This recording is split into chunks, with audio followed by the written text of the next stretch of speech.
আসসালামু আলাইকুম ওয়া রাহমাতুল্লাহি ওয়া বারাকাতুহু। আমি doctor Saidur Rahman Sayed, ECG study and solve and treatment of the heart disease, এই গ্রুপের অ্যাডমিন অ্যান্ড ফাউন্ডার। মাদারীপুরবাসীর জন্য চিকিৎসা সেবা, এই গ্রুপের অ্যাডমিন অ্যান্ড ফাউন্ডার। নিয়মিত রোগী দেখতেছি আসফাত আলী খান সেন্ট্রাল হাসপাতাল, মাদারীপুর সদর, মাদারীপুর। প্রতি শনিবার থেকে বৃহস্পতিবার, শুধুমাত্র শুক্রবার রোগী দেখি science lab diagnostic centre, Barishal. আজকে আমরা আসুন আলোচনা করি যে কিডনি সুস্থ রাখার জন্য আমাদের করণীয় কী। কিডনি যেটা খুবই গুরুত্বপূর্ণ আমাদের শরীরের অর্গান, যেই অর্গান না থাকলে আমাদের ব্লাড পিউরিফাই হতো না, আর ব্লাড যদি পিউরিফাই না হয় তাহলে আসলে আমরা বাঁচতে পারতাম না। তো আল্লাহ সুবহানাহু ওয়া তাআলার প্রত্যেকটা অর্গান, প্রত্যেকটা জিনিসই অতুলনীয় সম্পদ। কিডনি ছাড়া কোনো মানুষ কিন্তু বাঁচতে পারবে না।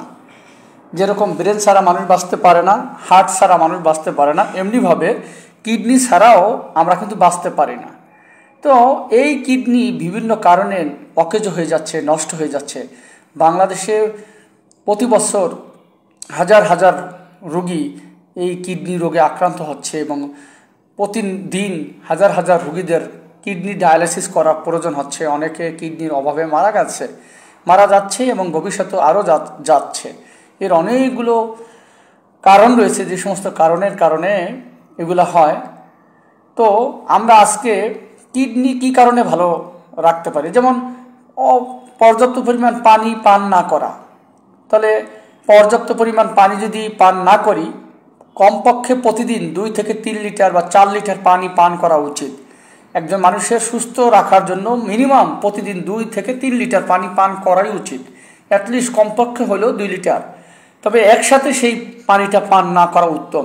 আমরা দেখা যায় একসাথে পানি পান করি, এইটা ক্ষতি। সারাদিন খাই না, একসাথে দেখা যায় আমরা একত্রে 1 লিটার পান করে ফেললাম বা হাফ লিটার পান করে ফেললাম, এইটা ক্ষতি।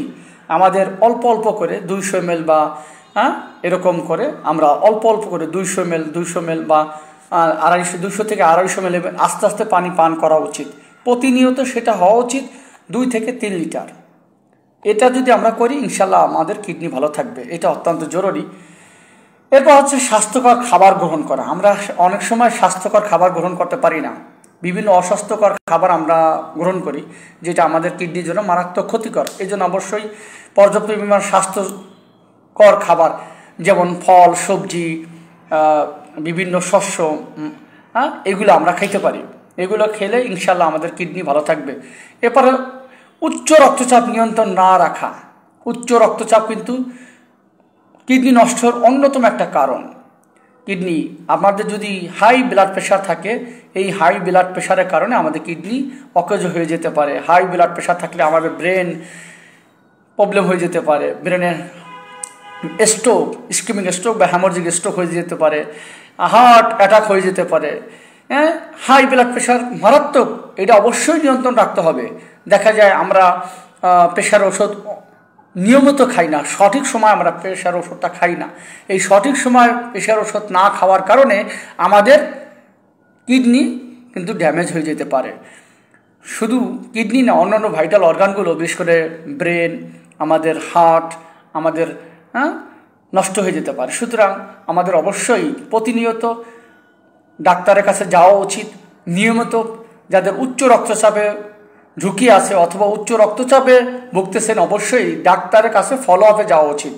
এবং যারা অলরেডি উচ্চ রক্তচাপে আক্রান্ত হয়েছেন, ভালো ডাক্তার কাছ থেকে নিয়মিত ফলো আপে থাকা উচিত এবং নিয়মিত ওষুধ সেবন করে। আমি অনেক রুগী পাই যাদের ব্লাড প্রেশার হঠাৎ করে অনেক হাই হয়ে যায়। কারণটা কি?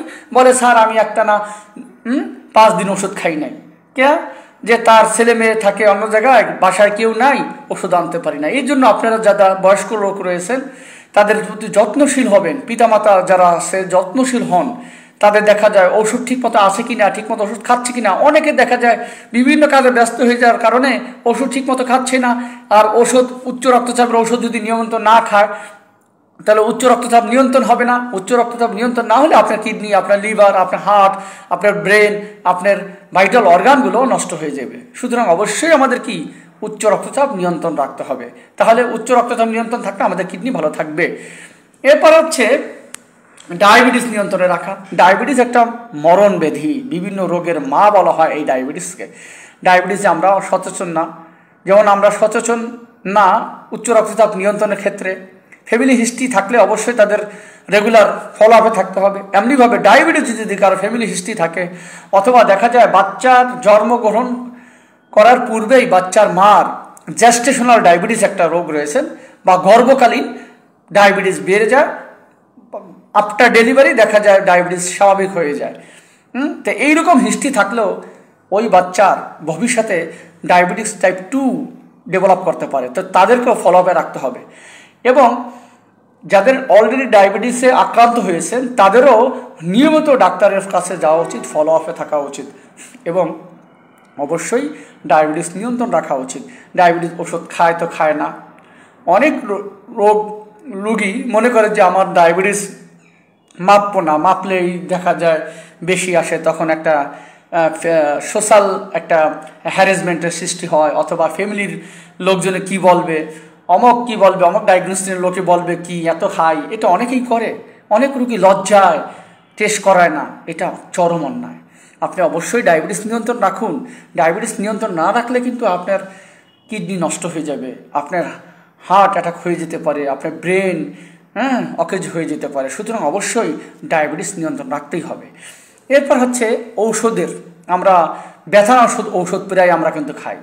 এই ব্যথানাশক ঔষধ খাওয়া অবশ্যই বন্ধ করতে হবে। আমরা যদি বিভিন্ন কারণে ব্যথা ঔষধ খেতে হয়, অবশ্যই ডাক্তারি যে কোনো ভালো ডাক্তার দেখাইয়া তার পরামর্শ ওষুধ খেতে হবে। মিনিমাম রেজিস্টার চিকিৎসক, যার কিনা MBBS অথবা BDS ডিগ্রি রয়েছে, এইরকম চিকিৎসক কাছে যেতে হবে, তার পরামর্শে ওষুধ খেতে হবে। বিভিন্ন ধরনের ঔষধ রয়েছে যেগুলো ব্যথা সেরে যাবে, কিন্তু তার কিডনিতে ক্ষতি হবে না। সুতরাং অবশ্যই আমাদেরকে ব্যথানাশক ঔষধ দোকান থেকে বা কারো পরামর্শে খাওয়া থেকে বিরত থাকতে হবে। যদি আমি ব্যথানাশক ঔষধ বন্ধ না করতে পারি, তাহলে আমাদের কিন্তু অবশ্যই কিডনি নষ্ট হয়ে যাবে। প্রতিনিয়ত কিডনি নষ্ট হয়ে যাচ্ছে। কি কারণে? এই অনেকগুলো কারণে। আমরা যেগুলো বলতেছি, এই অন্যতম একটা কারণ হলো কিন্তু ব্যথানাশক ঔষধ যদি অনন্তভাবে বিভিন্নভাবে দোকান থেকে কিনে খায়, বিভিন্ন অন্যান্য ঔষধও রয়েছে যারও সাইড ইফেক্টের কারণে কিন্তু আমাদের কিডনি নষ্ট হয়ে যেতে পারে। মন চায় আমি দোকান থেকে যাই, দোকানদারের পরামর্শ ওষুধ কিনে খাই, অথবা কারো মানুষের পরামর্শ অনুযায়ী ওষুধ কিনে খাই, এটা কিন্তু যদি আমি খাই তাহলে এই ঔষধের পার্শ্ব প্রতিক্রিয়ার কারণে আমাদের কিন্তু কিডনিটা নষ্ট হয়ে যেতে পারে। সুতরাং অবশ্যই রেজিস্টার্ড চিকিৎসক ব্যতীত, যে কোনো MBBS অথবা BDS চিকিৎসক ব্যতীত দোকানদারের পরামর্শ অথবা বাড়ির আশেপাশে বা অমক রুগী অমকে এই ওষুধ খেয়ে ভালো হয়েছে সেইটা আমি খাবো, তাহলে এইটা কিন্তু আমাদের কিডনিটা নষ্ট হয়ে যেতে পারে। সুতরাং অবশ্যই এটা আমাকে মনে রাখতে হবে এই বিষয়, এবং সেই অনুযায়ী আমাদের আত্মীয় স্বজন যারা আছে তাদেরকে সচেতন করতে হবে। এরপর হচ্ছে নিয়মিত স্বাস্থ্য পরীক্ষা। স্বাস্থ্য পরীক্ষা আমাদেরকে করতেই হবে। স্বাস্থ্য পরীক্ষা কেন করবো? কারণ স্বাস্থ্য পরীক্ষা দেখা যায় ফ্যামিলি হিস্ট্রি আছে কিডনির, কিডনি রোগের। যদি পিতামাতার ভাই বোনের কারো ফ্যামিলির হিস্ট্রি থাকে যে তার কিডনি রোগ আর রয়েছে, তাহলে অবশ্যই তারা উচিত রেগুলার ফলো আপে থাকা।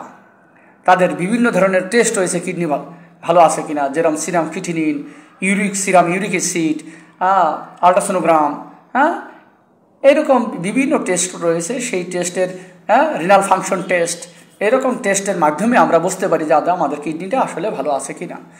এই জন্য অবশ্যই আমাদেরকে সতর্ক হওয়া উচিত। এই সমস্ত টেস্ট নির্দিষ্ট একটা ইন্টারভালে, বিশেষ করে আমরা বলি যে 3 মাস অন্তর অন্তর অথবা 6 মাস অন্তর অন্তর অথবা 1 বছর অন্তর অন্তর, এটা পেশেন্ট টু পেশেন্ট ভেরি করে, পেশেন্টের রিপোর্টের উপর ডিপেন্ড করে যে কোন রোগীকে আমরা কতদিন পর পর ফলো আপে আসতে বলবো।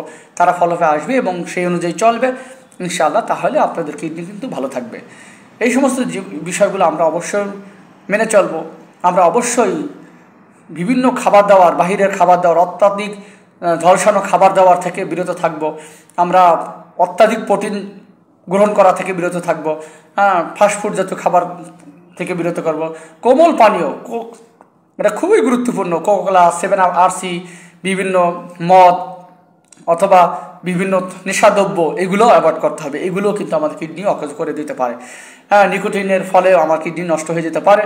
বিভিন্ন নেশাদ্রব্য রয়েছে, এগুলোও কিন্তু আমার কিডনি নষ্ট হয়ে যেতে পারে। কারণ এই সমস্ত নেশাদ্রব্য খেলে নিকোটিনের কারণে ভ্যাসোকনস্ট্রিকশন হবে। ভ্যাসোকনস্ট্রিকশন হলে আমার ব্লাড প্রেশার হাই হয়ে যাবে। ব্লাড প্রেশার যদি হাই হয়ে যায়, ব্লাড প্রেশার হাই হয়ে গেলেও আমাদের কিন্তু এটা কিডনিটা নষ্ট হয়ে যেতে পারে। সুতরাং অবশ্যই আবিজাবি জিনিস, ইসলাম শান্তির ধর্ম, ইসলামে যে সমস্ত জিনিস পানাহার করতে নিষেধ করছে সেগুলো থেকে আমরা বিরত থাকবো। এগুলো যদি আমরা করতে পারি ইনশাল্লাহ আমাদের কিডনি ভালো থাকবে। আশা করি এই ইনফরমেশনগুলো আপনাদের গুরুত্বপূর্ণ ভূমিকা পালন করবে। আমরা যে বিষয়গুলো নিয়ে আলোচনা করি সকলকে বলি, এবং আরও অনেক কিছু আছে যেগুলো বিষয়গুলো। আর একটা বিষয় হলো খুব বেশি রাত্র না জাগা। অনেকে দেখা যায় রাত্র জাগে, এটাও বিভিন্ন স্টাডিতে দেখা গেছে যে অনেক রাত্রে যদি কেউ জেগে থাকে তাহলেও তার কিডনি নষ্ট হয়ে যেতে পারে। সুতরাং এরকম বিভিন্ন জিনিস রয়েছে, এই বিষয়গুলো আমরা অবশ্যই পর্যালোচনা করব। Early to bed early to rise makes a man healthy wealthy and wise আমরা সবসময় পড়ছি, স্কুল কলেজে সকলে এই জিনিসগুলো পড়ছেন, কিন্তু আমরা বাস্তবের ক্ষেত্রে সেটা মানতে পারতেছি না। অতিরিক্ত ফেসবুক, অতিরিক্ত আমাদেরকে ইন্টারনেটে আমরা আসক্ত হয়ে যাচ্ছি, এইগুলো কিন্তু আমাদের জন্য মারাত্মক ক্ষতি হয়ে যাচ্ছে। সুতরাং সকলে সতর্ক থাকুন, ভালো থাকুন, নিজের কিডনি ভালো রাখার জন্য সর্বাত্মক চেষ্টা করুন, নিজের পরিবার পরিজন আত্মীয় স্বজনও কিডনি ভালো রাখার জন্য সতর্ক থাকুন। ভালো লাগলে ভিডিওটি শেয়ার করুন। আসসালামু আলাইকুম ওয়া রাহমাতুল্লাহি ওয়া বারাকাতুহু। আল্লাহ হাফেজ।